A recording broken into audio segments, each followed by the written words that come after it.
Assalamualaikum warahmatullahi wabarakatuh. Bagaimana kabarnya anak-anak? Semoga kalian dalam keadaan sehat sehingga dapat mengikuti pembelajaran hari ini dengan semangat. Ya, seperti biasa, sebelum kita mulai pembelajaran, kita awali dengan membaca doa ya. Bagi yang beragama Islam, dapat membaca surat Al-Fatihah, dan bagi yang beragama non-Islam, membaca doa sesuai dengan keyakinan dan kepercayaannya masing-masing. Berdoa dimulai.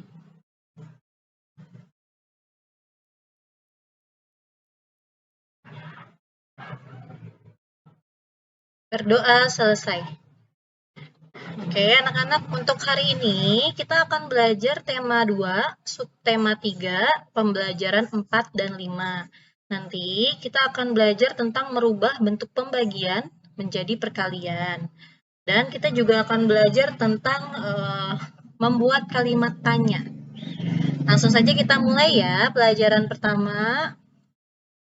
Oke, yuk kita baca dulu nih percakapan antara Bini dan Udin ya. Ternyata pembagian dapat diubah menjadi bentuk perkalian. Bagaimana caranya? Begini, saat saya memasukkan 6 bola kertas ke dalam 3 kantong plastik, maka 6 bagi 3 sama dengan 2. Terdapat 2 pada setiap kantong plastik. Bisa dipahami ya? Jika dibalik, sebanyak 3 kantong plastik mendapatkan 2 bola kertas setiap kantong. Maka kalimat matematikanya menjadi 2 kali 3 sama dengan 6. Jadi, 6 bagi 3 sama dengan 2, karena 2 kali 3 sama dengan 6. Nah, coba untuk lebih jelasnya kita perhatikan lagi contoh yang lain. Di sini Ibu mempunyai 1, 2, 3, 4, 5, 6, 7, 8. Ada 8 ekor kelinci. Nah, kelinci-kelinci ini tinggalnya di 2 tempat yang berbeda nih, Nak. Jadi ada 2 rumah. 1, 2. Nah, coba yuk kita hitung masing-masing rumah isinya bisa memuat berapa kelinci ya kalau dibagi rata nantinya. Yuk kita sama-sama membagi kelinci ini ke dalam 2 rumah. Seperti ini ya. Nah, dibagi satu persatu sampai habis.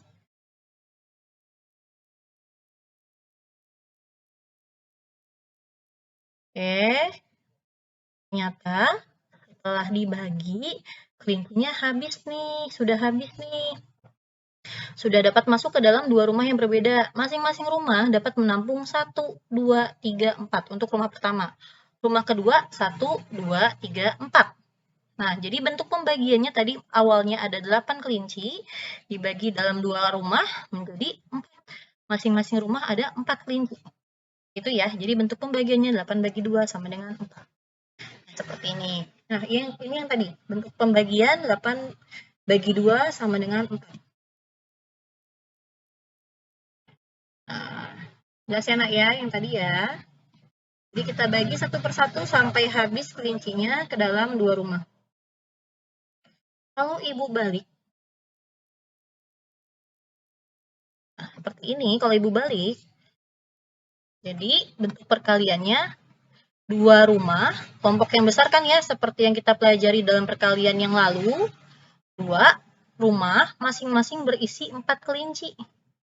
Maka bentuk perkaliannya 2 kali 4 sama dengan 8. Coba kamu perhatikan angkanya hanya dibalik saja. 8, 2, 4. 2, 4, 8. Jadi gitu ya.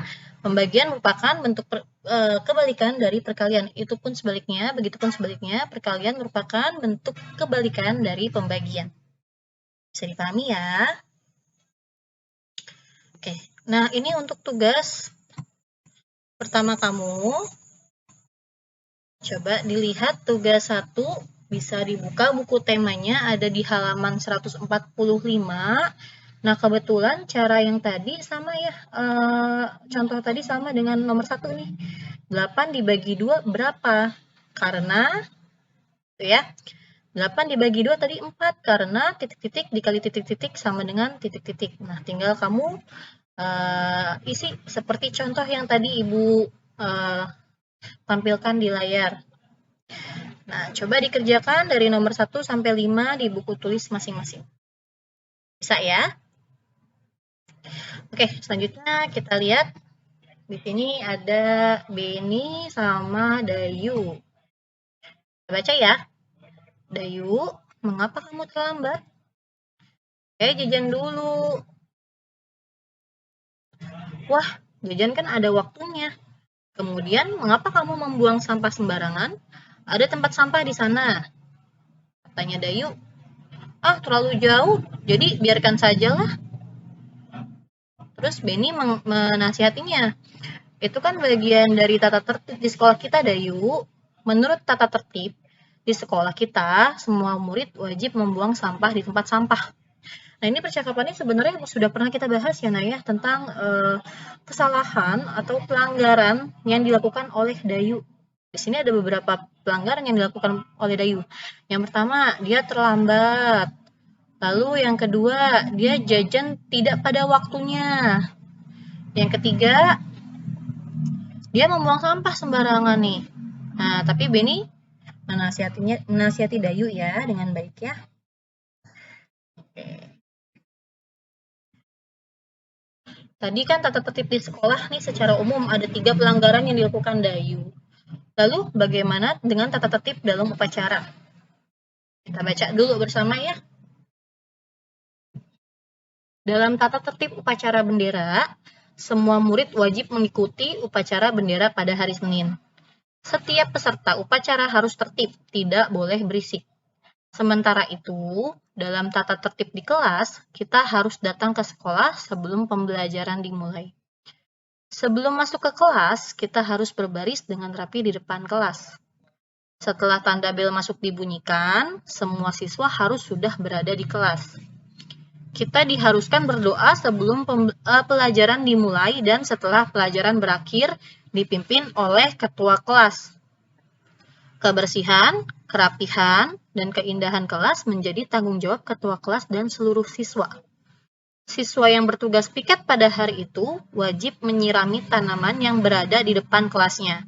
Setiap siswa harus berperilaku senyum, salam, sapa, sopan, dan santun atau 5S.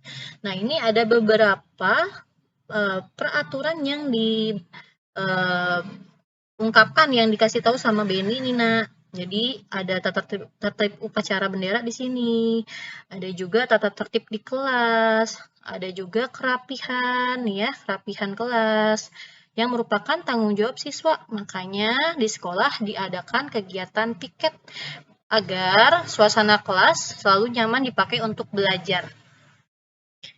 Kita lihat di sini ada beberapa gambar ini nih. Kita amati bersama ya. Coba mana yang sesuai dengan hal yang sesuai dengan aturan di sekolah dan tidak sesuai dengan aturan di sekolah. Kita amati nih gambar yang pertama nih. Sini ada seorang siswa yang memakai seragam. Coba kita lihat seragamnya sudah rapih belum ya? Ternyata di sini bajunya dikeluarkan, Nak. Lalu ternyata kaos kakinya tidak berwarna putih. Berarti kalau ini yang gambar pertama tidak sesuai ya dengan aturan sekolah, maka kita harus kasih tanda silang yang artinya tidak sesuai aturan. Lalu yang kedua, nah ini kita lihat di sini ada anak perempuan memakai seragamnya sudah dimasukkan, betul. Lalu roknya sudah di bawah lutut, sudah sesuai. Memakai kaos kaki putih sudah sesuai. Oke, jadi ini sesuai aturan ya.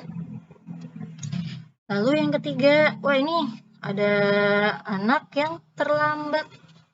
Lalu diberhentikan nih sama pak gurunya nih di gerbang, nggak boleh masuk. Karena dia terlambat, berarti anak ini tidak sesuai aturan. Kita kasih tanda silang ya. Selanjutnya, sebelum masuk ke kelas, anak-anak berbaris rapi dulu. Pimpin oleh bapak guru. Nah, ini sesuai aturan ya, Naya. Bersikap rapih nih sebelum masuk kelas, berbaris dulu. Jadi kita kasih tanda checklist. Oke, selanjutnya. Nah, ini ada sekelompok anak-anak yang pakaiannya kayaknya semuanya sudah tertib ya. Lalu mereka berangkat sekolah bersama-sama, mau masuk kelas nih dengan tertib nih. Berarti kita kasih tanda checklist. Oke, lanjut. Lagi Kita amati seragam. Oke, yang selanjutnya kita amati lagi ya, seragamnya sudah sesuai aturan, maka kita kasih tanda cek. Selanjutnya tadi ada aturan membersihkan kelas. Nah, di sini ada seorang anak yang sedang melaksanakan piket. Berarti dia sudah menjaga kebersihan kelas. Harus kita kasih tanda cek. Lanjut. Nah, anak-anak di dalam kelas sebelum mulai belajar berdoa terlebih dahulu nih, Nak. Berarti mereka sudah sesuai aturan ya, Nak ya? Artinya harus kita kasih tanda checklist. Terakhir, pelajaran sudah dimulai, teman-temannya sudah duduk rapih. Coba kamu lihat papan tulisnya sudah terisi ya sama Bu Guru ya. Bu Guru sudah mulai menjelaskan, tapi ada satu orang anak yang baru masuk. Nah, berarti dia tidak sesuai dengan aturan ya. Harus kita kasih tanda silang gambarnya, tidak sesuai aturan. Paham ya? Yang mana sesuai aturan, yang mana tidak sesuai aturan. Oke, kita lanjut ya, Nak ya. Oke, Ibu mau membacakan sebuah cerita terlebih dahulu. Coba kamu simak, harap disimak dengan baik-baik, karena nanti ada tugas nih dari cerita ini. Perhatikan dulu ya. Judulnya, Bermain Estafet Bola. Benny, Edo, dan Udin sedang bermain estafet bola di halaman sekolah. Benny bersama teman-temannya berbaris dan terdapat 2 baris yang berjarak. Bola diberikan kepada kepala tim di depan. Bola yang dipegang harus diberikan kepada teman di belakang dengan memutar badan tanpa memindahkan kaki. Tim harus bekerja sama. Edo dari tim yang berbeda. Tim Edo ceroboh dan kurang kompak. Jadi pemenang yaitu tim Benny. Mei dan Dayu terlambat mengikuti pelajaran PJOK. Mereka baru datang ketika estafet bola sudah dimulai. Ia mendapatkan nasihat dari guru yang mengajar PJOK. Nah, cerita tersebut tentang tata cara bermain estafet bola. Ternyata dalam bermain estafet bola dibutuhkan kekompakan dan kerjasama tim yang bagus, yang baik ya. Nah, di sini juga kita tahu nih, Mei sama Dayu ternyata terlambat mengikuti pelajaran. Berarti Mei dan Dayu sudah melanggar aturan yang ada di kelas PJOK. Tidak boleh ya kita mengikuti apa yang dilakukan Mei dan Dayu. Oke, anak-anak, setelah mendengarkan penjelasan Ibu, coba yuk kita lihat buku tema kamu halaman 154. Nah, ini sudah pernah Ibu jelaskan tentang membuat kalimat tanya dengan menggunakan kata tanya apa, siapa, di mana, kapan, mengapa, dan bagaimana. Kan ada 6 nih ya, anak ya. Kata tanyanya 1, 2, 3, 4, 5, 6. Nah, dari cerita yang Ibu bacakan tadi, yang sudah kamu dengarkan, silakan bikin kalimat tanya dengan menggunakan kata tanya ini nih. Boleh bebas apa saja pertanyaannya. Nah, tapi jangan memakai kata tanya yang sama. Misalnya, nomor 1 kamu udah pakai kata tanya apa? Nomor 2-nya jangan pakai apa lagi, pakai yang lain, pakai siapa. Nah, terus nomor 1 udah apa? Nomor 2 siapa? Berarti nomor 3 pakai yang lain. Boleh pakai kapan. Seperti itu ya, Nak ya? Paham ya? Oke, silakan dikerjakan ya buku tulis. Selanjutnya kita lihat lagi yuk. Kita lanjut lagi masih berkaitan sama cerita yang tadi Ibu bacakan. Kita coba jawab pertanyaan berikut bersama-sama ya, Nak ya. Diingat-ingat tadi ceritanya tentang apa? Dan apa yang terjadi di cerita itu. Oke, nomor 1. Apa yang terjadi dengan Dayu dan Mei? Tadi Dayu dan Mei datangnya terlambat ya. Ketika sudah selesai pelajarannya, permainannya, mereka baru datang. Dayu dan Mei datang terlambat saat pelajaran PJOK. Nomor 2. Bagaimana cara melakukan permainan estafet bola? Tadi, bola diberikan kepada kepala tim di depan. Bola yang dipegang harus diberikan kepada teman di belakang dengan memutar badan tanpa memindahkan kaki. Jadi cuma balik badan aja, tidak boleh pindah kaki.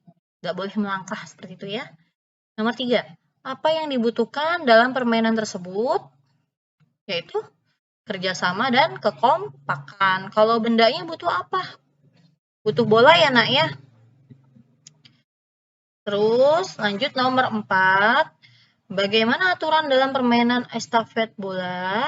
Aturannya tadi nggak boleh melangkah atau bola yang dipegang harus diberikan kepada teman di belakang dengan memutar badan tanpa memindahkan kaki.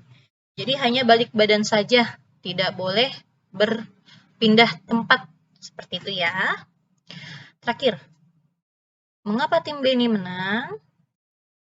Karena tim lawannya yaitu tim Edo ceroboh dan kurang kompak. Oke, anak-anak. Alhamdulillah pelajaran hari ini sudah selesai. Tadi ingat tugasnya ada 2 ya Naya. Yang satu merubah bentuk pembagian menjadi perkalian. Lalu tugas yang kedua adalah membuat 5 buah kalimat tanya. Silakan dikerjakan di buku tulis. Sekian pelajaran hari ini. Jika ada kesulitan atau ada yang mau ditanyakan, boleh ya tanya ke Bu Guru. Wassalamualaikum warahmatullahi wabarakatuh.